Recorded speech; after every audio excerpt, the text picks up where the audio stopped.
Welcome to ECE for You, your one-stop channel to master electronics and communication engineering. Hello friends, तो आज के lecture में हम लोग डिस्कस करेंगे बेस विद मॉड्यूलेशन और उसका इलेक्ट्रिकल इक्विवेलेंट अर्ली इफेक्ट। देखिए, बेस विद मॉड्यूलेशन क्या होता है। बेसिकली जब भी हम लोग बीजेटी की बात करते हैं तो बीजेटी में हम लोगों ने डिस्कस किया था एन बीन ट्रांजिस्टर, जिसमें कि एक एमिटर जंक्शन है, बेस एमिटर बेस जंक्शन है और दूसरा बेस कलेक्टर जंक्शन है। देखिए, फॉरवर्ड बायस में या फिर एक्टिव रीजन में हम लोग क्या करते हैं, एमिटर बेस जंक्शन को फॉरवर्ड बायस रखते हैं और बेस कलेक्टर रीजन को हम लोग रिवर्स बायस रखते हैं। ठीक है, तो एक बार हम लोग उसका डायग्राम देख लेते हैं। देखिए,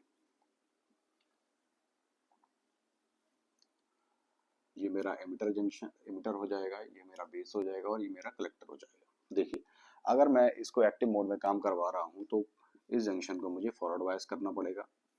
ठीक है, और इस जंक्शन को मुझे रिवर्स बायस करना पड़ेगा। ठीक, चूंकि ये एनपीएन ट्रांजिस्टर है इसलिए बैटरीज की पोलैरिटी इस तरह से रखी गई है उसको फॉरवर्ड बायस या रिवर्स बायस करने के लिए। और ये चीज भी हम लोग को क्लियर है कि जो एमिटर होता है वो हैवीली डोप्ड होता है और बेस जो होता है, बेस की लेंथ सबसे कम होती है और बेस लाइटली डोप्ड होता है। कलेक्टर का यूज बेसिकली ये है कि जो भी इंजेक्टेड कैरियर्स हैं एमिटर की तरफ से, उन सबको कलेक्ट करने के लिए कलेक्टर का यूज किया जाता है। ठीक, तो इमिटेड कैरियर्स जो भी इमिटर से निकल रहे हैं उनका कुछ का रिकॉम्बिनेशन बेस में हो जाता है, जिससे बेस करंट जनरेट होती है और बाकी जो कैरियर्स स्वेप्ट अक्रॉस हो जाते हैं कलेक्टर के, उनसे कलेक्टर करंट जनरेट होती है। तो बेसिकली हमारे पास जो इक्वेशन बनती है करंट की, वो कुछ इस टाइप की बनती है कि इमिटर करंट, बेस करंट और कलेक्टर करंट का सम होता है। ठीक है, अब देखिए, हम लोगों ने ये भी डिस्कस किया हुआ है कि कोई भी जंक्शन अगर फॉरवर्ड बायस होगा तो उस केस में क्या होगा, डिप्लीशन रीजन की जो विड्थ होगी वो कम होगी और कोई भी रीजन अगर रिवर्स बायस होगा तो उस केस में डिप्लीशन रीजन की जो विड्थ होगी वो ज्यादा होगी। ठीक है, यानी कि जो ये जंक्शन है, ये जंक्शन फॉरवर्ड बायस है तो उस केस में क्या होगा, यहाँ पर डिप्लीशन रीजन की विड्थ जो है वो बहुत ही कम होगी और ये जो जंक्शन है ये रिवर्स बायस है तो डिप्लीशन रीजन की विड्थ जो है वो ज्यादा होगी। और हम लोगों ने एक पॉइंट और डिस्कस किया था कि अगर कोई भी मटेरियल जितना लाइटली डोप्ड होगा उसमें डिप्लीशन रीजन उतना ही ज्यादा पेनिट्रेट करेगा। ठीक है, मान लीजिए कि बेस अगर लाइटली डोप्ड है और कलेक्टर उसकी अपेक्षा जो है थोड़ा हेवली डोप्ड है, तो majority of the depletion region कहाँ पाई जाएगी, बेस में पाई जाएगी। ठीक, अब एक चीज देखिए, अगर मैं बेस कलेक्टर जंक्शन को और ज्यादा रिवर्स बायस कर देता हूं या वीसीबी वोल्टेज को और बढ़ा देता हूं तो उस केस में क्या होगा, उस केस में डिप्लीशन रीजन की विड्थ और ज्यादा बढ़ेगी और डिप्लीशन रीजन की विड्थ बढ़ने से क्या होगा कि जो मेजॉरिटी ऑफ डिप्लीशन रीजन है वो कहाँ पाया जाएगा, वो हमारा बेस में पाया जाएगा। अगर मान लीजिए कि ये डिप्लीशन रीजन जो है वो बेस में यहाँ तक पेनिट्रेट कर रही है, ठीक है, तो इफेक्टिव बेस विड्थ क्या होगी, पहले तो जो बेस विड्थ हुआ करती थी मान लीजिए डब्ल्यू बी है। ठीक, अब डिप्लीशन रीजन ही इतना पेनिट्रेट कर चुकी है डब्ल्यू के बराबर, तो इफेक्टिव बेस विड्थ कितनी हो जाएगी, डब्ल्यू बी माइनस डब्ल्यू। ठीक है, तो अब एक चीज देखिए कि जो भी इंजेक्टेड कैरियर आएगा एमिटर की तरफ से, ठीक है, उसको अगर रिकम्बाइन होना है तो उसके लिए लेंथ जो है वो कम पड़ रही है। ठीक है, तो रिकॉम्बिनेशन की प्रोबेबिलिटी उसकी कम हो जाएगी, रिकॉम्बिनेशन की प्रोबेबिलिटी अगर कम हो जाएगी तो वो रिकम्बाइन उतना जल्दी नहीं करेगा। ठीक है, यानी majority of the charge carriers किधर स्वेप्ट अक्रॉस हो जाएंगे, कलेक्टर की साइड हो जाएंगे। ठीक है, चूंकि रिकॉम्बिनेशन कम हो गया है तो उस केस में क्या होगा, उस केस में हमारी बेस करंट भी कम हो जाएगी। ठीक है, यानी कि अगर रिकॉम्बिनेशन नहीं हो रहा है तो बेस करंट हमारी डिक्रीज होगी। ठीक, लेकिन जब मेजॉरिटी चार्ज कैरियर्स कलेक्टर की तरफ जा रहे हैं तो कलेक्टर करंट क्या होगी, कलेक्टर करंट इंक्रीज हो जाएगी। ठीक है, कलेक्टर करंट इस केस में इंक्रीज हो जाएगी। अब देखिए, बेस विद मॉड्यूलेशन का क्या मतलब है, मॉड्यूलेशन का मतलब होता है चेंजेस होना और बेस विद का मॉड्यूलेशन है यानी कि बेस की विद में चेंजेस होना, और वो किसकी वजह से हो रहे हैं, वो रिवर्स बायस वोल्टेज अगर मैं चेंज कर रहा हूँ, किसका, बेस और कलेक्टर का अगर मैं रिवर्स बायस वोल्टेज चेंज कर रहा हूँ तो बेस की विद में परिवर्तन हो रहा है, जिसको हम लोग बोलते हैं बेस विद मॉड्यूलेशन। ठीक है, और इसी का इलेक्ट्रिकल इक्विवेलेंट अगर मैं बोलूं तो उसको हम लोग बोलते हैं अर्ली इफेक्ट। ठीक है, अब देखिए, अगर मैं इसको इसकी कैरेक्टरिस्टिक को ड्रॉ करता हूं तो किस तरह से होगा, देखिए,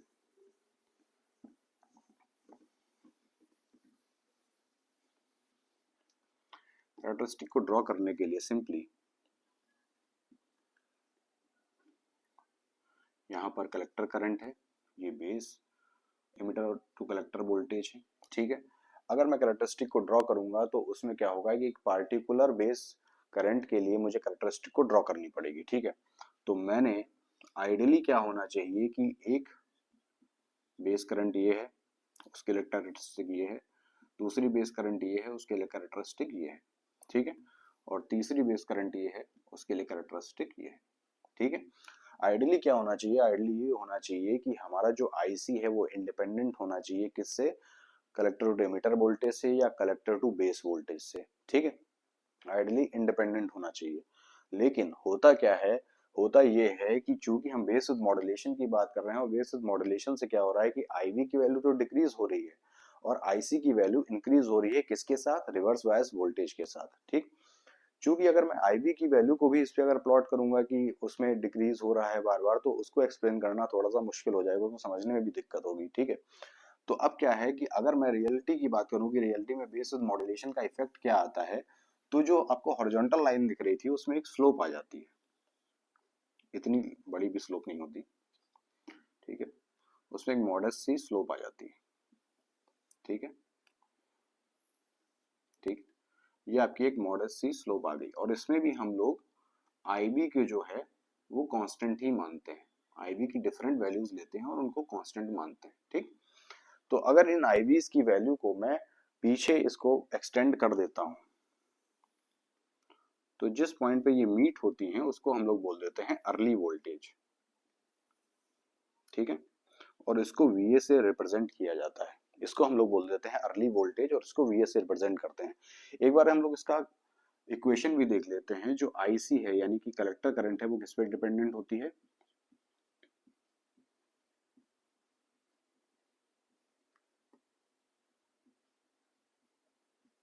ठीक है, कलेक्टर करंट की जो इक्वेशन होती है, जो रियल इक्वेशन है वो ये इक्वेशन है, ठीक है, और इसमें जो ये फैक्टर है, ये फैक्टर किसकी वजह से होता है, ये फैक्टर होता है अर्ली इफेक्ट की वजह से, ठीक है, ये फैक्टर हमारा किसकी वजह से जनरेट होता है, ये फैक्टर जनरेट होता है अर्ली इफेक्ट की वजह से, ठीक। तो अर्ली इफेक्ट, अब देखिए इसको हम लोग, इसका किस टाइप का क्वेश्चन बन सकता है गेट के एग्जाम में या फिर आपकी यूनिवर्सिटी के एग्जामिनेशन में, कि मान लीजिए कि वीए की वैल्यू बहुत ज्यादा है, वीए की वैल्यू मान लीजिए हमने लिया हुआ है कि वीए की वैल्यू काफी ज्यादा है, तो उस केस में जो हमारा बीजेटी होगा उस पे बेस विद मॉड्यूलेशन का इफेक्ट बहुत ही कम पड़ेगा और वीए की वैल्यू अगर कम होगी तो उस पे बेस विद मॉड्यूलेशन का इफेक्ट जो है बहुत ज्यादा पड़ेगा, ठीक है। तो इसमें कुछ इस टाइप के क्वेश्चंस बनाए जा सकते हैं। तो इसमें